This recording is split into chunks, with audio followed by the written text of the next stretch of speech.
Looks like we are live. Welcome, Dov. Welcome, everyone. Let's see if people are joining. Please put a comment if you're live either in YouTube or LinkedIn. And today for the platform's live stream, we're going to be talking about Karpenter. And we have a special guest today, Dov. Dov, where you're visiting us, and tell us a little bit about yourself. Hi, Carlos. Yeah, thanks for having me. I'm a solution architect at AWS. I've been working at AWS for over 4 years now, and I specialize in containers. So I talk with many customers about the AWS workload, hear them out, and see if I have suggestions how they can improve. And I speak with many EKS customers across the board. Yep. I'm also a AWS solutions architect, but today I'm the host of the platforms. So Dov, you'll be our expert today, and welcome Swapnil. Say hi to everyone, and others. Please say hi and tell us where you watching us live. Like we're live. And then if you're on YouTube later watching this, tell us, put in the comments where you're visiting us. And for the audience, you mentioned AWS and EKS. EKS stands for Elastic Kubernetes Service. So it's our managed Kubernetes service in AWS. So that's what you work with on Kubernetes. And for the platform context, a lot of platforms are built for Kubernetes to run compute right on Kubernetes, but also building a platform using Kubernetes API. So today we're going to be talking about a special project called Karpenter, right, Dov? Yes. So we'll talk about Carpenter and EKS auto scaling in general. And I see many customers that are adopting Carpenter and having great gains in terms of efficiency and cost optimization. And we'll talk about it. Maybe we can start with the slides now. Yep. Let's go to the slides and talk about Yeah. scaling our work. And we're for the context for the audience, we're talking about the in Kubernetes. The audience is familiar with Kubernetes is the worker nodes, the servers, right, where kubelet runs. And in this context, is we'll be talking about the cloud, where it's more elastic to bring in worker nodes and get them in and out. Versus if you are on premise, either you have a room full of servers and you cannot fit more, right? So it's not easy to move servers around. So this is for the cloud. Yep. Exactly. So if we're talking about platform engineering, we're enabling the developers to become self-service and deploy the applications to the production environment self-service. An environment like that must be dynamic. It can't be static because if you have a static amount of instances, the developers can't be self-service. They need to check with the infrastructure team before they deploy something. An autoscaler like Karpenter allows the workload to be dynamic. The number of instances can go up and down according to the dynamic usage. And autoscaling is one way to that Karpenter enables to reduce costs and increase efficiency. But there are other ways to reduce cost. One way is to use reserved instances or saving plans. These are methods that you need to commit to a certain amount of instances for a year or 3 years, and then you get a discount. But if we're talking about dynamic workloads, we don't want to always commit to a certain amount of instances. So let's look at other ways to save, to reduce EKS costs. The other ways to use, one of the ways to use Graviton instances. Graviton instances are ARM-based instances, which were designed by AWS, but are based on the standard ARM instances.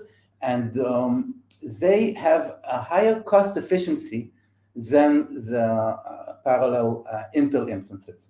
So that can, in certain cases, reduce costs. Yeah, and it's been lately. It's been a movement to for the container community to compile their applications, right? Build their Docker containers and containers with ARM64 and AMD64. ARM64, you can build an image, right? A container image that is multi-architecture. That's usually kind of like the best practice. And this episode is talking about best practice. So one best practice that we can start with is like build your containers for ARM64. If you don't want AMD64, but maybe you are in transitioning, right, from on-premise to on the cloud, or like the application runs in different environments. So if you build a multi-architecture, then ARM64 will run out of the box. The same image can be used in AMD64, but ARM64 cost effective, right? It can give you more value, and it performs more, and it's usually less. The cost is less. Yeah, and Carpenter makes it easy to work with ARM instances and also with Graviton instances and also with a mixed workload. You can have, if you have Intel-based instances and you want to have like a mixed workload of Intel and Graviton instances, Carpenter makes it easy. Another thing that Carpenter helps with is using spot instances. Now, spot instances are a spare capacity that AWS has, and because it's a spare capacity that currently no one is using, AWS gives it at a significant discount. These discounts can be from 60 to above 80% discount on the price of the instance. These are higher discounts than the discounts for the saving plans of those instances that I talked about before. There's only one Which catch about spot instances. Because there are spare instances that AWS gives them at a discounted price, AWS reserves the right to interrupt them. That means that in any given moment, you might get an interruption, and that means that the instance, there'll be a 2-minute notification before the interruption, and after 2 minutes, the instance will be terminated. So, so, uh, so AWS can give you this instance in a very high discount, but it can also take it away. Because of this interruption thing, maybe 2 years ago, 3 years ago, customers would think about Spot as something that you can, it's nice for testing, okay? If you, in testing environment, it's okay. Worst case instance will be interrupted. You can run the tests again, no big deal. But customers wouldn't think of them in production. A trend we're seeing in the recent years is that customers more and more use Spot in production. So we see some large customers using almost 100% of their instances in Spot in their highly available mission-critical production workloads. How is that possible? That's possible with the help of Karpenter, which is very smart about handling Spot instances, giving you instances with high capacity. That means there's a low chance that they'll be interrupted. And if they are interrupted, Karpenter can quickly, in that 2-minute notification period, replace a Spot instance with a different instance. So you always have your capacity of instances for your workloads. Yep. So as a best And practice, use easy to spot, lowest the cost, and also make your containers, right, that can handle the signal of like being in Kubernetes, to handle the shutdown signal, right, that kubelet will send to your containers, so you can handle the load, and also architect your applications to take advantage of that, of like having horizontally applications that at any time they can like get shut down, but there's other applications handling the traffic, and also handling like even batch. I've seen batch jobs taking advantage of Spot, where like they have like that 2-minute signal, right, that they can do a checkpoint to some state, and then when it comes back in another server, it will pick up where it left, and things using things like SQS. So yeah, these are kind of like the primary use cases. What would you use Karpenter?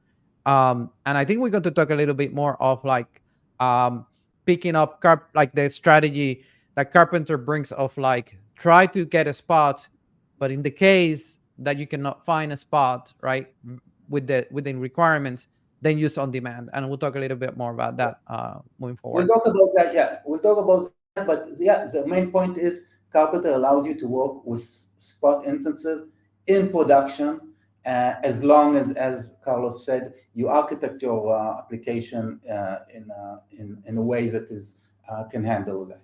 So before we talk about Karpenter, let's talk about go take a step back and talk about how auto scaling in general works in Kubernetes environment. This is in any Kubernetes environment, not just in EKS. So scaling in Kubernetes is composed of two different mechanisms. One mechanism is pod scaling. Pod scaling, and the default example is the HPA, or the horizontal pod autoscaler. Pod scaling adds more pods to your cluster. So let's say your pods are running and you get more and more traffic, and the CPU goes up in the pods. And eventually, when the CPU crosses a certain threshold, like 70% or 60% CPU, the HPA will add more pods, and then the load from the load balancer will distribute between more pods, and each pod will have less CPU, so it will add more pods to handle the traffic. Okay, and there is a modern open source alternative to HPA. HPA is also open source, but there's a newer alternative called KEDA. I'll talk about KEDA in a minute. But if you have a static amount of instances and the HPA adds more pods, eventually there'll be no more room in the cluster. If you have 10 nodes, eventually if you add more and more pods, there won't be room for the pods in this cluster because it has a static amount of instances. So the other part of autoscaling is node scaling, which adds more nodes or more instances. And what is the trigger for node scaling? If the trigger for pod scaling is CPU, the trigger for node scaling is pending pods. So when we reached the scenario that I described, where the HPA added more pods, but the pods don't have anywhere to be, the pods will be in pending state. When the pods are in pending state, the node scaler will pop in and add more instances. Now, also here we have the classic Kubernetes cluster autoscaler, and then there's a more modern alternative called Karpenter, which we'll elaborate on today. So let's talk about HPA and cluster autoscaler, and then we'll go to Karpenter. Okay, so the HPA scales by CPU, but some customers want CPU is not enough. They want to scale by other metrics. For example, for batch workloads, as Carlos mentioned, some customers want to scale by the queue length, or some customers want to scale by other Prometheus metric, I don't know, number of requests or whatever. KEDA has many integrations to cloud providers and different tools, and KEDA can allow the pod scaling to happen according to any metric like SQS, queue length, etc. Okay, so if you just use CPU, HPA is okay. If you want to scale by other metrics, KEDA is a great open source tool. Now, let's talk about the classic cluster autoscaler and what are its limitations. Why is Karpenter needed at all? So the cluster autoscaler, when there are pending pods, the cluster autoscaler kicks in. And before that, like to clarify for the audience, when you say scheduler and HPA, in Kubernetes, right? You can create pods and start creating pods, and the kube scheduler in Kubernetes would schedule those pods. Schedule meaning like placement, right? We'll place this pod on the different nodes until they fill up of like the requesting of CPUs that they are requesting, or memory, right? How much capacity, spare capacity the nodes have, and to a point that pods will go into, you do kubectl get pods, right? They will see the status instead of running that people see, they will see pending. And at that point, Kubernetes, the kube scheduler will raise their hands like, I don't know how to get more nodes into this cluster, right? There needs to be an external entity or something else than the Kubernetes core from the upstream to get more nodes into the cluster so that it can schedule it to it. So that's where like the pending pods is the trigger, like you mentioned. On like you have pending pods, then that would trigger a controller. And for the most time, people have been using the CA, cluster autoscaler. This is from upstream Kubernetes, and it's supported multiple cloud providers. In this case, also in AWS. Um, and you will see that there's a pod pending. But talk a little bit more about cluster autoscaler and manage node group, like the number of instance or the type of instances, right, to configure that, and the time Sure, that it takes for the cluster autoscaler to sure, get me a new node to place the pod. sure. So cluster autoscaler works with an abstraction called managed node groups. You need to specify a managed node group, and a managed node group is a group of instances that can scale up and down, like it has an autoscaling group behind the scenes, and it's composed of instances of a certain type. You can't mix different Same type. instances from different sizes and yeah, same type. You should the best practice is to use instances of same type in a managed node group. And also, a managed node group can be either on demand or spot. You can't tell it, okay, give me spot, but if there's no spot, I want the same managed node group to give me an on-demand instance instead. It's one type per managed node group. You can have multiple managed node groups in your cluster, but that can complicate the setup. That's that's the complication I was talking about. A lot of people that we see using cluster autoscaler, you see in the picture here, we should have put like more boxes for the managed node group, right? They will create a managed node group for servers that have like 2 CPUs and 4 gigs of memory, and then another spot, and then another node group on demand, another group for worker nodes that maybe has 4 CPUs and 8 gig of memory, and then the next managed node group is the GPUs. So cluster autoscaler will have like different groups because have to be the same type, and that, like you said, it complicates things. You end up with a lot of like ASGs or managed node groups. Then cluster autoscaler will need to go to, is this spot fits here or fits here or fits here, and try to figure out like from the given managed node groups. And in cloud providers like AWS and others, right, the amount of mix different types of servers, right, it's in the hundreds of the things that you can get multiplied by 2, right? Spare capacity versus not spare capacity. Exactly, and another point is if you're using spot instances, you want to have the what we call diversification. You want to allow many different types of instances because, as I said before, if there's no capacity for one type of spot instances, you want other instances to be available. You don't want to be tied up to a specific instance type like managed node group makes you. So here comes Karpenter. Karpenter is a project that was created by AWS as a modern alternative to the cluster autoscaler, and it was actually recently donated to the 2 announcements. One, a while ago, it was donated to the open source community, to the CNCF. And there's already, for example, Karpenter for Azure. So it's not only an AWS proprietary thing, it's an open source product that can work on multiple cloud providers. And the other announcement is Karpenter, just last week was announced V1. Now, Karpenter has been GA, generally available GA for a while now, but now it's also officially V1. So it's a good time to look into Karpenter.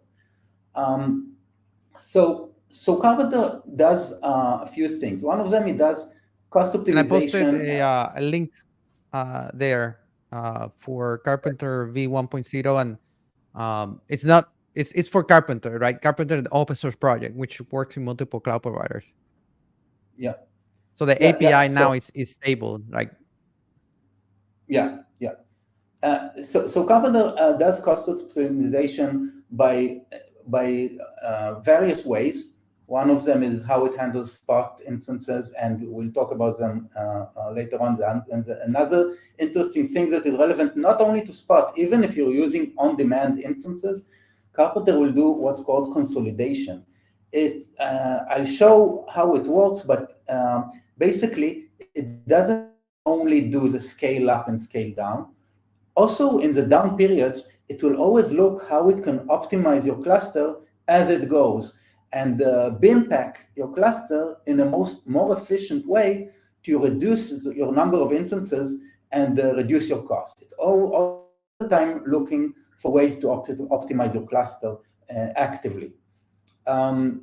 It also supports multiple workloads like machine learning workloads, Graviton workloads, etc. And it helps with the general maintenance of your cluster by automating the upgrade and patching of instances. So that's another benefit, not only scaling, but also the general maintenance of your cluster is easier with Carpenter. Yeah, As we upgrades is said, one of the Carpenter. best features when I talk to end users, and they ask me before Karpenter, right, existed, right? They're asking me like, how do I handle upgrades of the data plane of these worker nodes? So it was typically like you have to create the ASG, a new AMI, and manage like all instances have to go at the same time. In this case, Karpenter is monitoring, and you can like configure like how long do you want to have a node being alive before you destroy it, right? And then it will map to the version. So you don't have to like calculate the version of Kubernetes. It will follow the control plane by default. But at the same time, you can leave it behind and follow the best practice of like, not best practice, but a lot of people want to not disturb the data plane that much to when you every time they upgrade the control plane, right? So you can upgrade the control plane, leave the data nodes n-1 version of Kubernetes, upgrade the control plane again, and then this is n-2, and then upgrade the data plane. So you have a different life cycle for both. Yeah. The upgrade is can be a heavy maintenance task, and any help with the upgrade process by Carpenter can make cluster administration easier. So the way Carpenter works, it's not confined to it doesn't use auto-scaling groups or managed node groups. It listens to pending pods, just like the cluster autoscaler. When there are pending pods, it calculates how much CPU and memory let's say now it sees 8 pending pods, and these pending pods total to a certain amount of CPUs and memory that they need. Carpenter calculates what is the total amount of CPU and memory all the pending pods need, and it calls directly the EC2 Fleet API. So there's not this intermediary of managed node group, auto-scaling groups, and it just spins up the instances that fit the size of the pending pods. So it spins up the number of instances. Maybe it will spin up one large one and another small one, and to fit exactly the pending pods that need to be running. Yeah, one more difference on that is the Karpenter is faster, right? People have said that when they want to scale fast, that they have a burst of that they want to get more nodes. Cluster autoscaler will tell the ASG. The ASG eventually will bring the number of nodes, right? It takes longer for that. Karpenter like cuts into the middle, right? It goes from pending pod directly to the API that gets you the specific node type. So it's faster to get a node up and ready and the pod to be ready, right? It's faster to get it a pod up and running and when you're scaling out. Yeah, I see a question in the chat. Is Carpenter available for, so it's Carpenter with a K, not with a C, like Kubernetes. And they ask, is Carpenter available for VMware on-prem? I'm not aware. I know Carpenter is available for Azure. I'm not aware I don't think it's available for VMware, but since it's open source, there's no problem for the community to create it for any other tool and also on premise. But currently, I'm not aware that it's available. So I want to deep dive into a little bit about how the configuration looks. And this is a basic component of Carpenter, the node pool. And here we can see that we can define on the top the instance family I want to use. So I want to use C6, M6, and R6. I would advise to use as much instance families as possible. And then I can exclude. I don't want instances that are nano, micro, or small. I work in these two availability zones. I allow AMD, which are Intel and AMD instances, and ARM, which is Graviton instances, so it's a mixed workload. And the last configuration says that the capacity type can be spot or on demand. So what that means, Karpenter will prioritize spot because spot is cheaper. But if there's no spot available and it checked all the families, C6, M6, R6, it will do what we call fallback to on-demand. So you'll get an on-demand instance which is more expensive, but you will get this high availability that you expect, and you won't be stuck without instances. Now let's look a little bit about on consolidation, which is a very interesting feature that Karpenter does. Yeah. One point is Carlo. if you go back to the slide, is the ability to specify multiple instances, right? And also like you see the AMD and AMD 64. So and the fact that this is YAML, right? This is Kubernetes resources. So you're actually using Kubernetes to define now your cloud infrastructure. So this is a way of like using Kubernetes APIs to manage the hardware that you get, the infrastructure that you have, that you can like deploy these things with like things like GitOps, for example, right? And then you have your infrastructure in the declarative manner using Kubernetes APIs, where because for autoscaler you have to do different type of tools, right? Like Terraform and things like that to define the instance types and the requirements. So this brings you more native into Kubernetes tooling. Yeah, and it also makes it, because it's declarative, it makes it easy to change. You can now you don't want to use R6 anymore. You want to use R7. You can change the configuration to R7, and from now on, Karpenter will have R7 in its pool of options and not R6.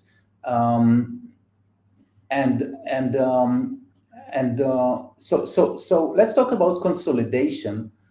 And let's look at this cluster of 4 instances. Let's assume each instance has 4 CPU. Each pod takes 1 CPU, just for the example.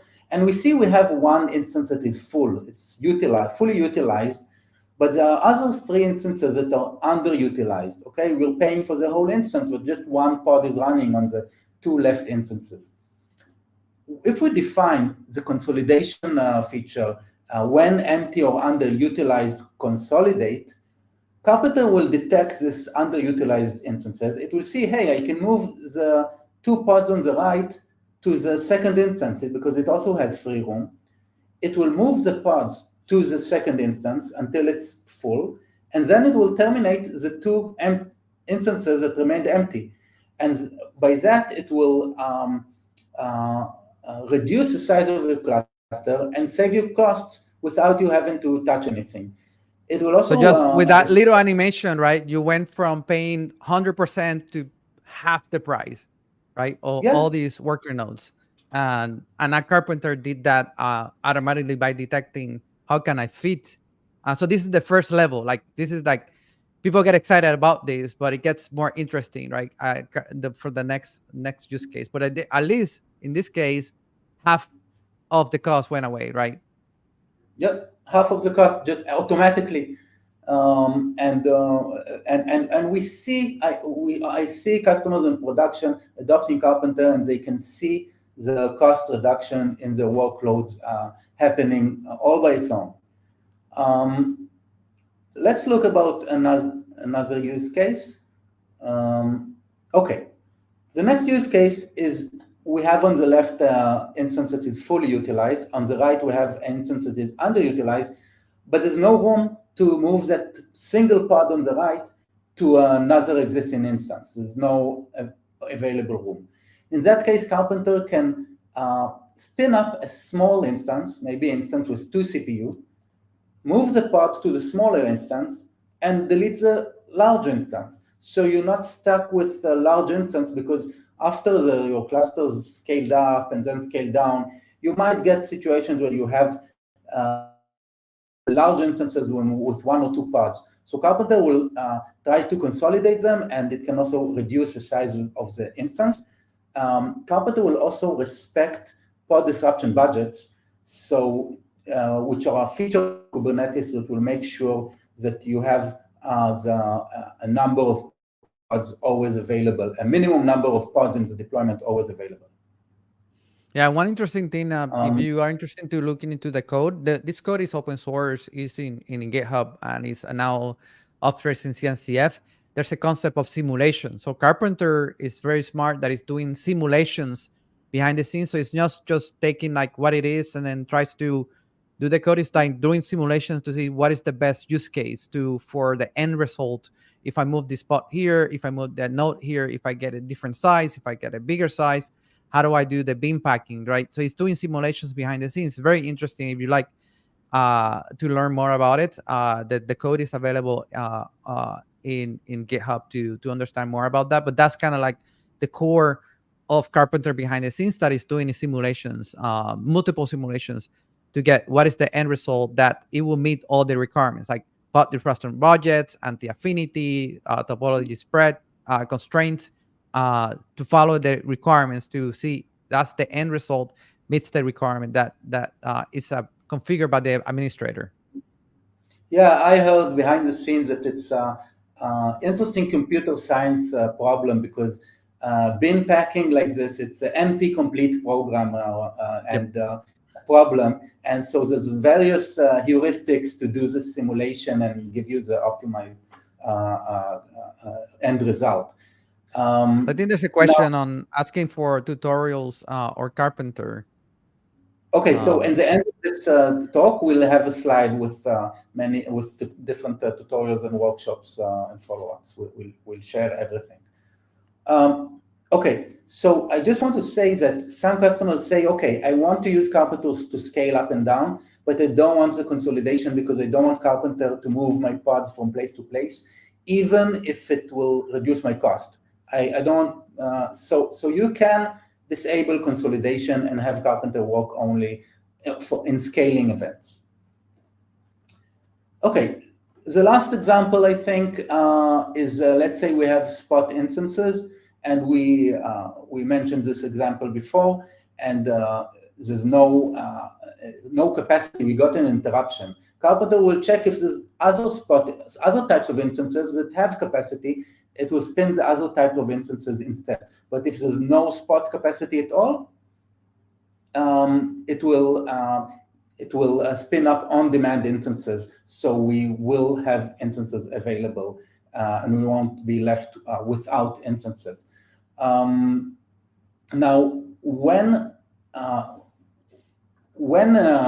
now what happens if the spot, we had an interruption, and now there's many different kinds of spot instances that Carpenter can spin up for us. Carpenter has a strategy called price capacity optimized. It will choose which new spot instance will choose to replace our current instance.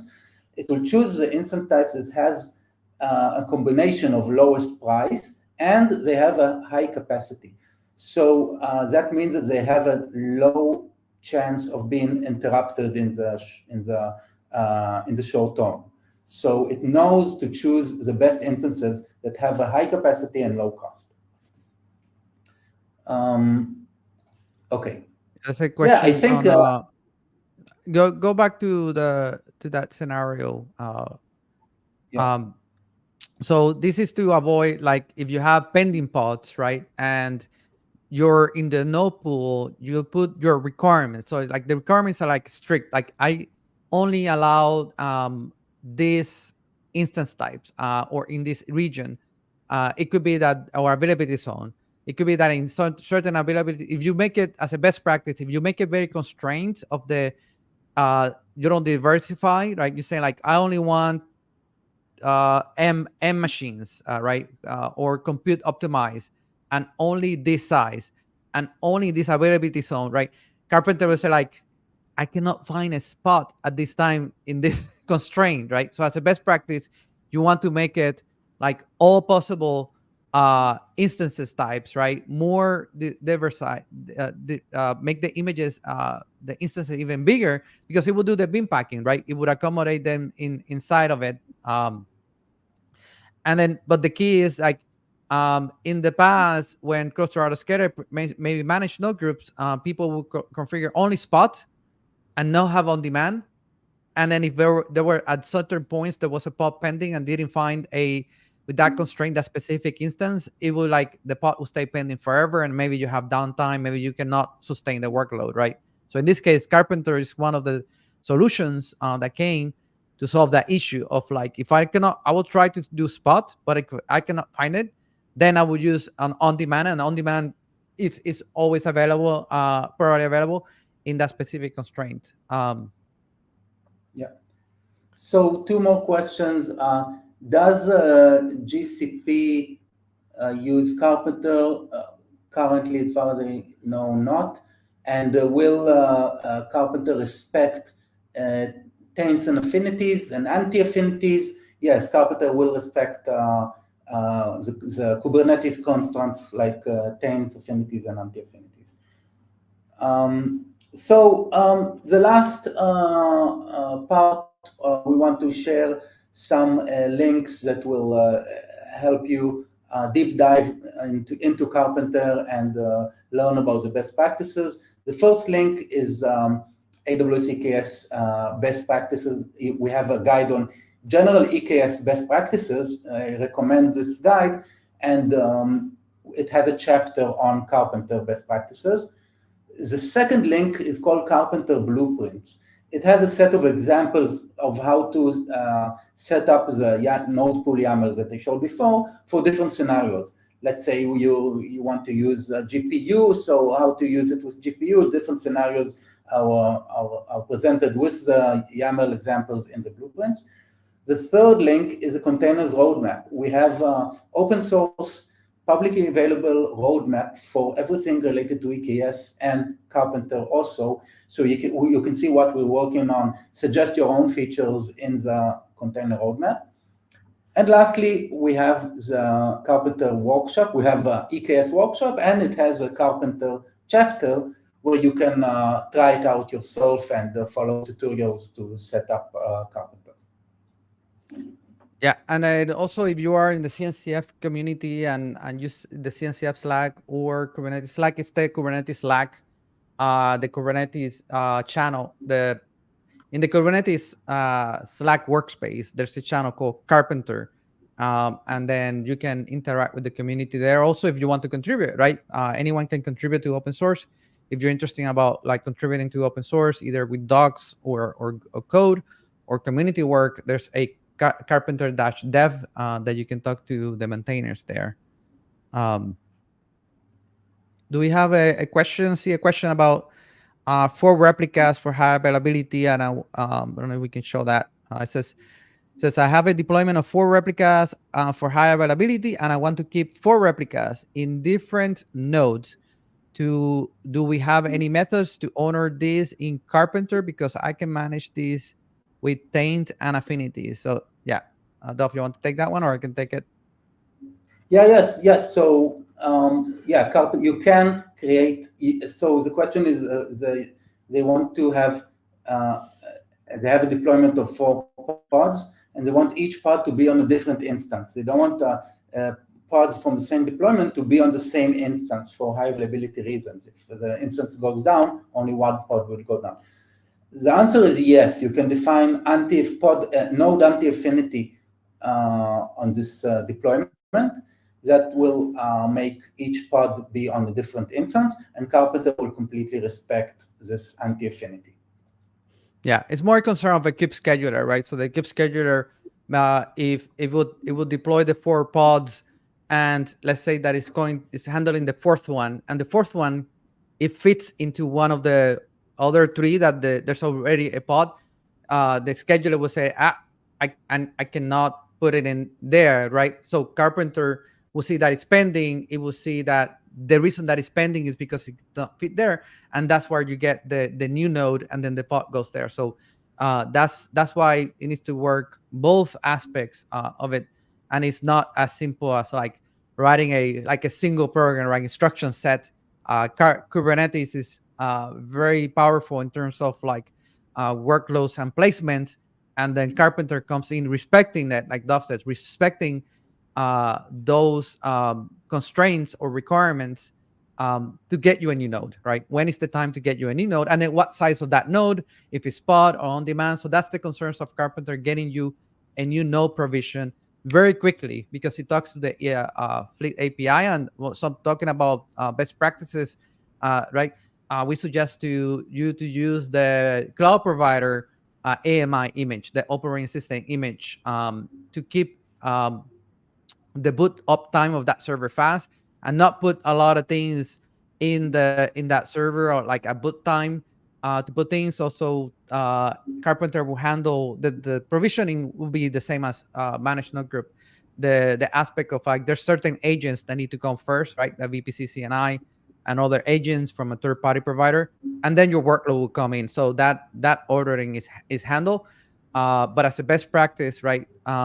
Do all the things that you can to make, if you have a requirement to have that pod up and ready as fast as possible, then you have to take care of the node, right? And the operating system of that server booting up. You have more questions? Yeah, I think that's it. We were able to cover a few questions. A lot of people joined. This will be recorded, so reach out, and LinkedIn, both for me, Dov, and Carlos.